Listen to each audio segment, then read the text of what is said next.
bizning davrimiz. Atimi emas, boshqa kunimi emas. Dal hozirning o'zi. Ba'zilar dunyoni, hukumatni va boshqalarni o'ziga qarzdor o'ylaydi. Amaliyotda hech kim bizga qarzdor emas.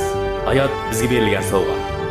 Agar biz bu sovg'adan unumli foydalanmasak, o'zimizni emas, butkul insoniyatni ko'zga ilmagan bo'lamiz.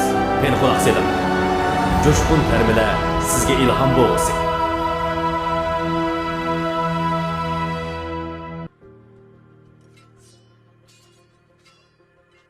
Sen tumuşqunga yeysen. Hanımlar, efendiler, nurg'un odamlar bosib o'tolmaydi. Chunki ularning tumuşqiga yegisi yo'q. Her bir odam zarbi ishdan qechib qutulamaydi. Hech kim qutulamaydi. Bir bosqich bor, sana qanday qilishni aytib beray. Sen yangi boshlaganda ishlar nihoyat o'ngishli bo'ladi. Turmush seni ahmoq qilyotdi. Sen bu yo'lda men o'tib ishlarning yaxshi bo'layotganini bayqaysan. Sen intayin xushal bo'lib hamma odamga aytib bersan. Tuyuqsiz sen zarbiga uchurding. Bundoq o'ngishsizlik bir qism odamlarni vayron qildi. Bundoq o'ngishsizlik yana bir qism odamlarning turmushini halokatga uchratdi. Yana bir qism odamlarga qiyinchilik olib keldi. İşlarda ilgilash bo'lmadi. Ular turmushga yedi. Ular orqasiga o'rlib ketib qoldi. Shu o'ngishsizlik odamni to'liq azoblaydi. Qiyinchilik odamni azoblaydi. Mening sana da'vatqanim, barliq kishilar turmushga yeydi. Ba'zilar qaytib ketishni tanlaydi. Biroq az bir qism kishilar zarbiga vaqtida birdan turib olishni qaror qiladi. Men bosib o'tib ketalayman. Bu xil odamlar inkor qilinishni rad qiladi. Bundaq odamlar azobga parvo qilmaydi. Chunki ular badal to'lamasa natija bo'lmaydigini biladi. Bundaq odamlar nim bo'lishidan qat'iy nazar o'zini topalaydi. Qayta üstüler. Agar sen davomli zarba yegan bo'lsang, sen o'zingdan nihoyat qaltis bir bo'sish bo'lganligini bayqaysan.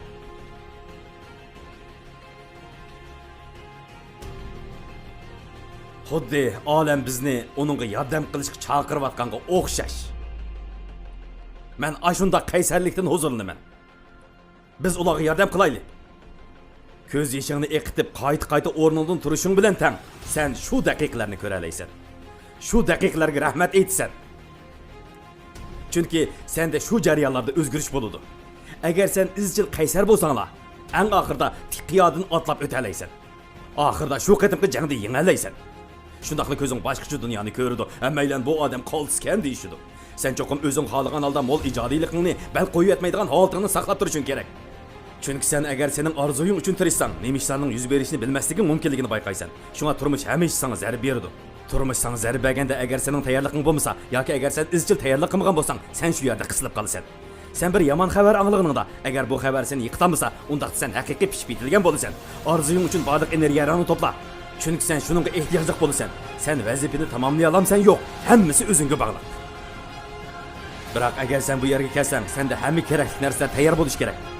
Agar sen erishmoqchi bo'lgan turmushni o'ylab bakkan bo'lsang, qilg'in kelgan ishni qilmoqchi bo'lsang, sen cho'qim bel qo'yib yetmasliging kerak. Sen qanday qilsang senda texnik ko'p manba bo'ladiganini o'rganib olishing kerak. Qanday qilsang texnik ko'p yengillik yaratish ro'ying bo'ladiganligini o'rganib olishing kerak. Hayotingda krizis bo'lsa, ya'ni xanzo tilida krizis degan so'zning ma'nosi xatarlik ammo fursat deganlik. Bu sening pishib yetilishingning yaxshi fursati. Sen cho'qim bel qo'yib yetmasliging kerak. Nima ish yuz berishidan qat'iy nazar, amal tepib, qiyin o'tkaldan o'tib ketishing shart. Yengishning usulini hamon topalaysan. Qaytirma zarb berishning amalini topalaysan. Qilch qo'rqmaydigan bo'lib o'zgarishing kerak. Men inkor qilinishni rad qilaman. Sen cho'qim qiyin vaziyatdan bosib chiqishing kerak. Men qilchimni rahimdillik qilmayman. Mening qimmatim bo'lish kerak. Men erishishim kerak. Men dunyoda orzusi yo'q odam borligiga ishonmayman. Muvaffaqiyat to'g'ri nishon va orzuga ega tirishchan kishilarga mansub. Ikkilanmang, bal qo'yib etmang. Har qanday ishga cho'qim bir amal bor.